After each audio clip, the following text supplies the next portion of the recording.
Svečano su zatvorene 16. paraolimpijske igre u Tokiju. Srbija je osvojila 6 medalja, 2 zlatne, 3 srebrne i 1 bronzanu. Iz Tokija izveštavaju Nenad Đurović i Stefan Bendić. Pod sloganom "Koja je tvoja supermoć?" tim Srbije sa 19 sportista takmičio se na 16. letnjim paraolimpijskim igrama. Najveću supermoć pokazao je Dragan Ristić. U disciplinama 10 i 50 metara vazdušna puška osvojio je 2 zlatne medalje. Laslo Šuranj i Zdravko Savanović doneli su u streljaštvu još 2 srebra. Istim odličjem u bacanju čunja zadovoljan je bio i naš najtrofejniji paraolimpijac Željko Dimitrijević. Bronza je pripala stonoteniserkama Srbije Borislavi Perić-Ranković i Nadi Matić.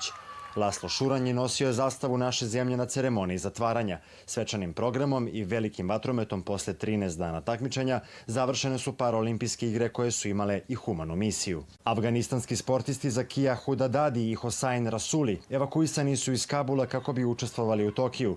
Svet je ponovo bio zadivljen načinom na koji stoni tenis igra Egipćanin Ibrahim El Huseini, držeći reket zubima. Heroj igara u Tokiju je i Zheng Tao, kineski plivač bez ruku koji je osvojio 4 zlata. Kina je ubedljivo najuspešnija nacija sa 207 medalja. Srbija i Čile dele 45. poziciju sa po 6 odličija. Paraolimpijske igre nisu samo takmičenje na kome se osvajaju medalje, već su i utočište jednakosti i izvor neizmerne volje ovih ljudi koji pomeraju granice, inspirišu i pokreću ceo svet. I zato je poruka paraolimpijskih igara "Snaga je u pokretu", što je i simbol ovog takmičenja koji će uz olimpijske krugove činiti važan deo istorije japanskog naroda. I zato ćemo reći srdačan pozdrav Tokiju. Arigato gozaimasu. I vidimo se za 3 godine u Parizu. O Champs-Élysées, o Champs-Élysées.